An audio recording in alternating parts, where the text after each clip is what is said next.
bisa berselancar di internet, kita butuh yang namanya sinyal. Kebayang nggak tuh gimana masyarakat di daerah terpencil ketika sinyal internet belum stabil?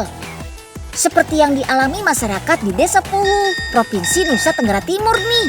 Beberapa tahun lalu, seperti ini cara masyarakat Desa Puhu mencari sinyal. Ada yang sampai naik-naik ke atas pohon, ada juga yang harus menaiki bukit atau turun ke pusat kota yang jaraknya berkilo-kilometer untuk mendapatkan akses sinyal yang jauh lebih baik. Desa ini dikelilingi perbukitan, sehingga sulit ditembus sinyal internet. Istilahnya sih daerah blank spot. Tenang, semua sudah menjadi cerita lama kok.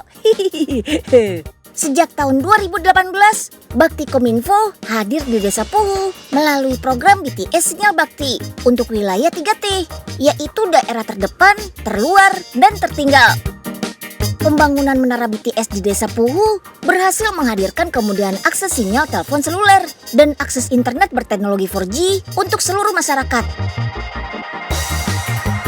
BTS atau kependekan dari Base Transceiver Station adalah salah satu bentuk infrastruktur telekomunikasi yang berperan penting untuk kelancaran komunikasi nirkabel.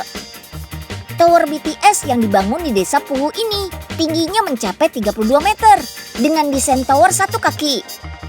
Meski ukurannya nggak besar, tower BTS ini sudah bisa menyebarkan sinyal hingga radius 5 km untuk sinyal 2G dan 3 km untuk sinyal 4G.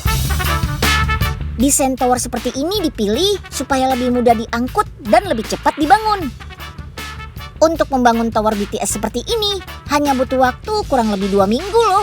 Wah, cepat juga ya. Selain pembangunan, pemeliharaan menara BTS juga penting.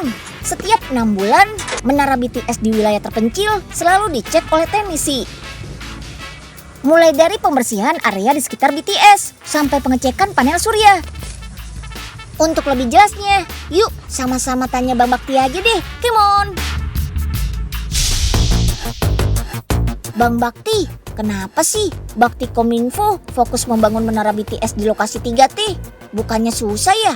Program BTS Bakti Kominfo ini adalah solusi daerah 3T, terdepan, terluar, dan tertinggal, khususnya desa-desa yang jauh dari pusat kota, untuk mendapatkan layanan sinyal komunikasi seluler.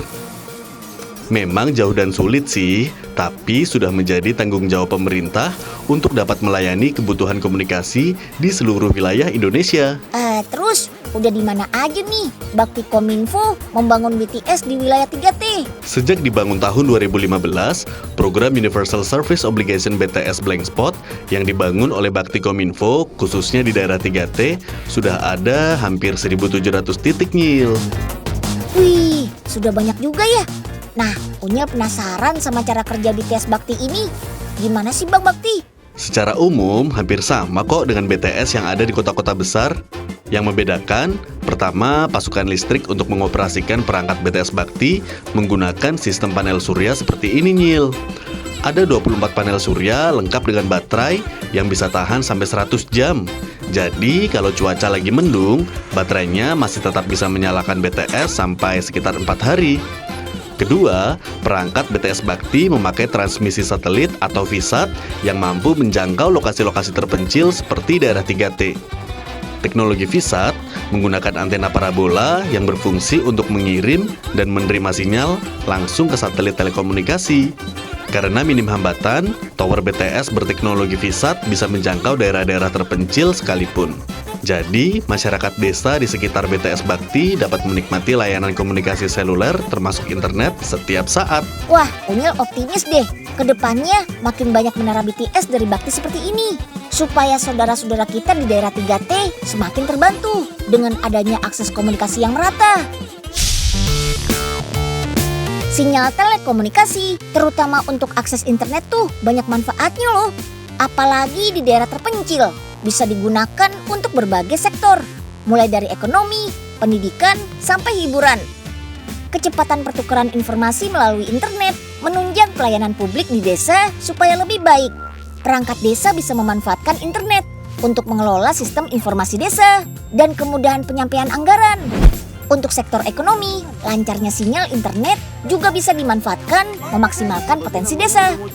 Misalnya, desa Puhu ini terkenal akan hasil alam berupa kelapa, kemiri, dan buah pinang. Ada juga kerajinan kain tenun ikat dengan motif khas Adunara yang berpotensi untuk menjadi sumber pendapatan. Jika bisa dipasarkan lebih luas dengan memanfaatkan internet, produk desa kan bisa mensejahterakan masyarakat. Belum lagi soal keindahan alam desa Puhu. Kalau datang ke sini, teman-teman bakal disuguhkan keindahan alam yang asri, dikelilingi oleh perbukitan dan pemandangan Gunung Ile Boleng yang menjulang di arah timur. Potensi wisata dan budaya bisa jadi lebih tergali dengan kelancaran komunikasi melalui internet. Tidak bisa dipungkiri, kendala terbesar pemerataan akses komunikasi dan informasi adalah kondisi geografis Indonesia yang terdiri dari ribuan pulau. Dengan pengadaan infrastruktur untuk akses sinyal telekomunikasi yang merata, diharapkan Indonesia bisa segera mewujudkan merdeka sinyal. Tujuannya ya untuk mengatasi kesenjangan digital, supaya masyarakat Indonesia lebih sejahtera.